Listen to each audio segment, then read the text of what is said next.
2023-24లో మేము పదవి నుంచి దిగినాడు ఆ రోజు రాష్ట్ర సంపద 4,51,000 కోట్ల నుండి 15 లక్షల కోట్లకు పెరిగిన మాట నేను మీకు గుర్తు చేస్తా ఉన్నా. భారతదేశంలో ఏ రాష్ట్రం కూడా మరి ఇంత పెద్ద ఎత్తున 232% పురోగతిని సాధించలేదు. అట్లాగే పర్ క్యాపిటా ఇన్కమ్ మేము బాధ్యత చేపట్టిన నాడు 2013-14లో తెలంగాణ యొక్క తలసరి ఆదాయం కేవలం 1,12,000 రూపాయలు. కానీ 2024లో ఆనాడు మేము బాధ్యత నుండి తప్పుకునే నాడు మరి 1,12,000 రూపాయల నుండి 3,56,000కు చేర్చి భారతదేశంలో నెంబర్ 1 స్టేట్గా తెలంగాణ నిలబెట్టింది కేసీఆర్ గారి నాయకత్వం. మల్టీ డైమెన్షనల్ పావర్టీ అనే ఒక ఇండెక్స్ ఉంటుంది, నీతి ఆయోగ్ వాళ్ళు చూస్తారు దాన్ని.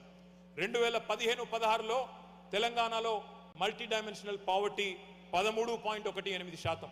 కానీ 2023-24లో 13.18% నుండి మల్టీ డైమెన్షనల్ పావర్టీ 3.76%కి తగ్గింది. కేవలం 8 ఏళ్లలోనే 10% పేదరిక నిర్మూలన జరిగింది అంటే ఇది తెలంగాణలో తప్ప ఇంకెక్కడ కూడా భారతదేశంలో జరగలేదు.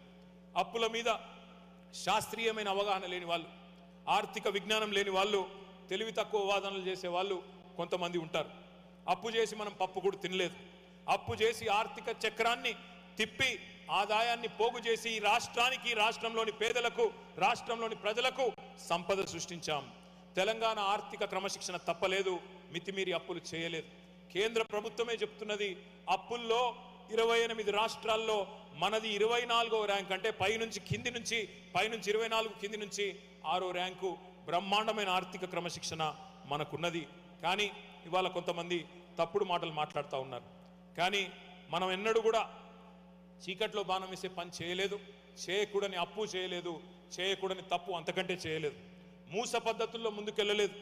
అవుట్ ఆఫ్ ద బాక్స్ ఆలోచనలతో, వినూత్నమైన ఆవిష్కరణలతో, పాలసీ డిస్రప్షన్తో విప్లవాలను సృష్టించాం. మాంద్యం ముసురుకున్న కాలంలోనూ, పెద్ద నోట్లు రద్దయినా కూడా, కరోనా లాంటి ఇబ్బంది వచ్చినా కూడా తెలంగాణను ఆర్థిక రంగంలో ముందుకు తీసుకొని పోయినాం. కేసీఆర్ గారు ఆయన ఒక మాట ఇస్తే మరి నెరవేర్చి తీరుతారనే విశ్వాసం తెలంగాణ ప్రజల్లో ఉంది. కేసీఆర్ అంటేనే విశ్వాసానికి చిరునామా. ఆయన నినాదం ఇస్తే అది సంచలనం, ఆయన విధానాన్ని ప్రకటిస్తే అదొక విప్లవం.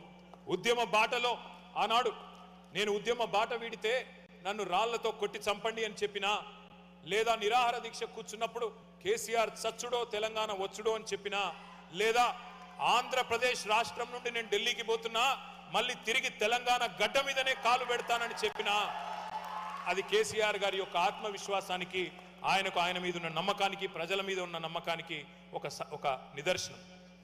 4 ఏళ్లలో ఇంటింటికి నల్లాబెట్టి నీళ్ళు ఇస్తా, ఇయ్యకపోతే ఓట్లు అడగా అనే రాజకీయ నాయకుడు భారతదేశంలో ఎక్కడన్నా ఉంటాడా? ఒక కేసీఆర్ తప్ప ఆలోచించాలని చెప్పి నేను కోరుతా ఉన్నా.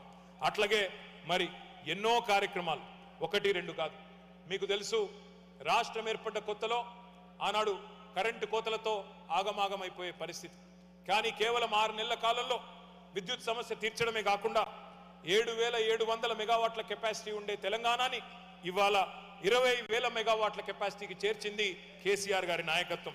వచ్చే సంవత్సరం నాటికి అది పెరిగి 25,000 మెగావాట్లకు చేరబోతా ఉన్నది. మీరందరూ ఇక్కడ అమెరికాలో ఉన్నారు, మీకు పవర్ కట్లు అంటే తెలియదు. కానీ భారతదేశంలో ఉన్న మీ చుట్టాలను కానీ మీ బంధువులను కానీ 2014కు పూర్వం పరిస్థితి ఏందో అడిగితే, ముఖ్యంగా రైతన్నలను అడిగితే మీకు తెలుస్తుంది. ఎట్లా అసలు 3 గంటలు కూడా కరెంటు లేని రోజులు ఎన్ని రోజులు ఉండేదో మీకు కూడా గుర్తుకొస్తుంది. తెలంగాణ వచ్చినాడు తలసరి విద్యుత్ వినియోగం అంటే పర్ క్యాపిటా పవర్ కన్జంప్షన్ కేవలం 1,196 యూనిట్లు. అదే 9 ఏళ్లు తిరిగేసరికి 1,196 యూనిట్ల విద్యుత్ కన్జంప్షన్ పెరిగి 2,398 యూనిట్లకు చేరిన విషయాన్ని నేను మీకు గుర్తు చేస్తా ఉన్నా. తెలంగాణలో వ్యవసాయ విస్తరణ ఎంత జరిగిందో, పరిశ్రమలు ఎంత పెరిగినాయో, ఏ రకంగా విద్యుత్ వినియోగం పెరిగిందో దీన్ని బట్టే మనం చెప్పొచ్చు. ఇవాళ మీకు నేను ఇంకొక మాట కూడా నేను గుర్తు చేస్తా ఉన్నా. తెలంగాణ అంటేనే ఒకనాడు పడావు పడ్డ భూములు, ఎండిపోయిన బాయిలు అనే ఒక విషాదమైన పరిస్థితి. కానీ కేసీఆర్ గారు 1-2 కాదు, విప్లవాత్మకమైన ఇరిగేషన్ ప్రాజెక్టులు, అద్భుతమైన ప్రాజెక్టులు, మరి సర్కారు తుమ్మలు మొలిచిన కాకతీయ కాలువలో ఆగకుండా 6 నెలలు నీళ్లు పారినాయి అంటే, ఇప్పుడు అన్న చెప్పిన గోరేటెంకన్న చెప్పిన తుంగతుర్తి, సూర్యాపేట, కోదాడ, అదేవిధంగా డోర్నకల్లు, మహబూబాబాద్ ప్రాంతాలకు కూడా నీళ్లు వచ్చినాయి అంటే దానికి కారణం ప్రపంచంలోనే అతి పెద్దదైన లిఫ్ట్ ఇరిగేషన్ ప్రాజెక్టు కాళేశ్వరం అనే మాట నేను గుర్తు చేస్తా ఉన్నా. ఇవాళ ఒక్క కాళేశ్వరంతో కొత్త ఆయకట్టే కాదు, శ్రీరామ్ సాగర్ శివాలయంగా మారిపోయిన శ్రీరామ్ సాగర్ కూడా ఈరోజు తిరిగి పునరుజ్జీవ పథకం ద్వారా దాన్ని మరి రివర్స్ పంపింగ్ ద్వారా దాన్ని కూడా తిరిగి జీవింపజేసుకున్నాం. మీరందరూ వినే ఉంటారు చైనాలో 3 గార్జెస్ డ్యామ్ గురించి. 3 గార్జెస్ డ్యామ్ కట్టడానికి చైనా వాళ్ళకి 16 సంవత్సరాలు పట్టింది. కానీ ప్రపంచంలోనే అతిపెద్ద లిఫ్ట్ ఇరిగేషన్ ప్రాజెక్టు మన తెలంగాణలో మన కేసీఆర్ గారి నాయకత్వంలో 4 ఏళ్లలో నిర్మించిన ఘనత మన ప్రభుత్వానిదనే మాట నేను మీకు గుర్తు చేస్తా ఉన్నా. ఇది ఎందుకు చెప్తా ఉన్నా అంటే కొంతమంది మూర్ఖులు తెలిసి తెలియక మాట్లాడుతున్నారు. కాళేశ్వరం కూలేశ్వరం అయిపోయిందని మాట్లాడుతున్నారు. కానీ వారికి తెలియని విషయం ఏమంటే 45 లక్షల ఎకరాలకు నీళ్లు ఇచ్చే ఒక జల అక్షయ పాత్ర కాళేశ్వరం.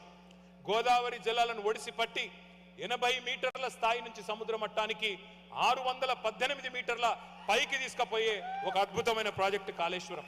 కాళేశ్వరం అంటే ఒక్క బ్యారేజ్ కాదు, కాళేశ్వరం అంటే 3 బ్యారేజీలు, కాళేశ్వరం అంటే 19 రిజర్వాయర్లు, కాళేశ్వరం అంటే 21 పంప్ హౌజులు, కాళేశ్వరం అంటే 203 కిలోమీటర్ల సొరంగాలు, కాళేశ్వరం అంటే 1531 కిలోమీటర్ల ప్రవాహ కాలువలు, 141 టీఎంసీల స్టోరేజ్ కెపాసిటీల సమాహారం కాళేశ్వరం. నేను ఒక్క మాట మిమ్మల్ని అడుగుతా, ఇక్కడ ఉన్నారు మీరందరూ, చాలా మంది ఇల్లు కొనుక్కునే ఉంటారు అమెరికాలో. అమెరికాలో మీరు ఒక ఇల్లు కొనుక్కుంటారు, కొనుక్కున్న తర్వాత 2 ఏళ్ళు 3 ఏళ్ళు అంతా బాగానే ఉంటుంది. 3వ ఏట చిన్నగా ఒక ఎక్కడెక్కడో ఒక మూలల ఎక్కడో ఒక అర్రలో మరి ఒక చిన్న చోటు నుంచి లీకేజ్ స్టార్ట్ అయింది అనుకోండి, మొత్తం ఇల్లు గులగొడతారా లేదా రిపేర్ చేసుకుంటారా? ఇవాళ మేము ఈ ప్రభుత్వాన్ని, తెలంగాణ ప్రభుత్వాన్ని అడిగింది అదే. 371 పిల్లర్లుండే 3 బరాజీల్లో 2 పిల్లర్లకు ఏదో నష్టం జరిగితే మొత్తం ప్రాజెక్టే కూలిపోయింది, ప్రాజెక్టే వృధా అయింది అని చెప్పి వృధా ప్రయాసపడుతున్న ప్రభుత్వం